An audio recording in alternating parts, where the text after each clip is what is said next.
Le travail du diplomate a changé depuis qu'il est né. Et je ne pourrais pas vous dire quand il est né, euh, mais le travail de nouer des liens change bien sûr avec l'évolution des sociétés, avec l'évolution des technologies.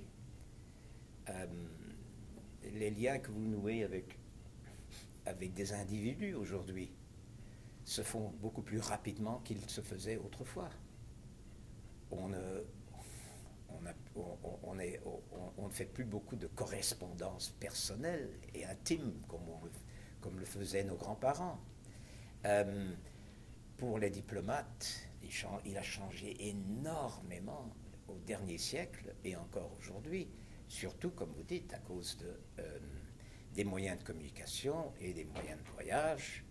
Et n'oublions pas les, télé, les rencontres télévisuelles, les conférences télévisuelles. Les hommes d'État ont l'impression qu'ils se connaissent mutuellement beaucoup plus qu'autrefois.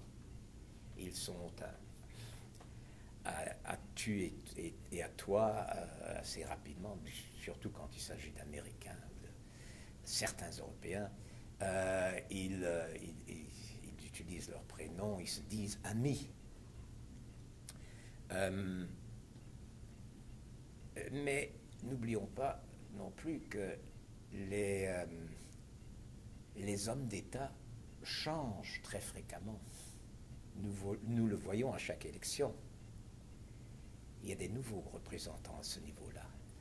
Alors que les diplomates changent beaucoup moins fréquemment. Ils font toute leur carrière dans le même travail.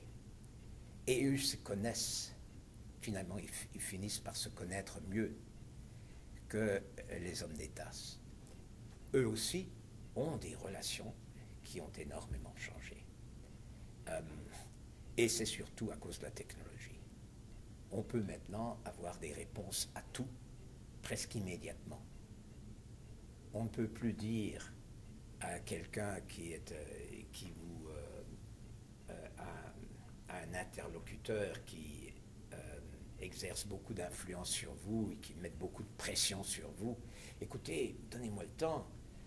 J'ai envoyé une dépêche à mon pays et ils sont en train de travailler là-dessus. Non, il sait très bien que vous pouvez avoir une réponse presque instantanément. Donc oui, aussi, mais la grande pression vient de ses propres autorités. Et ils ont une quinzaine de moyens de communiquer avec vous dans le poste où vous vous trouvez, même s'il est très très reculé.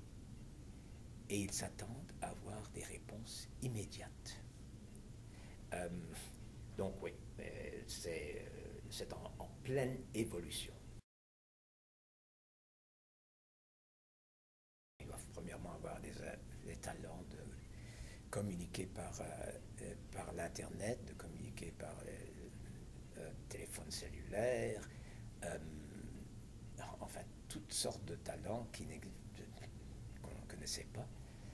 Ben, je vous donne un exemple qui est plutôt déjà vieux et qui est très très très très ordinaire. Les dactylos, on en avait par centaines autrefois, ont disparu. Chaque agent est devenu son propre dactylo. On n'en parle plus. Les assistants de recherche sont maintenant quelque chose de tout à fait différent qu'autrefois. Et chacun fait une bonne partie de sa recherche lui-même. Donc, ce sont des talents qu'il faut développer. Il faut connaître les communications modernes. J'ai lu récemment qu'à Pékin, il y a au moins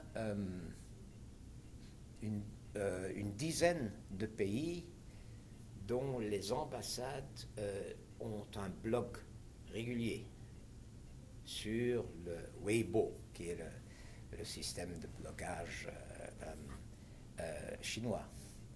Et ils alimentent ce site, ce blog continuellement. Bon, on n'y aurait pas pensé il y a quelques années. Donc vous voyez un peu comment ça se développe.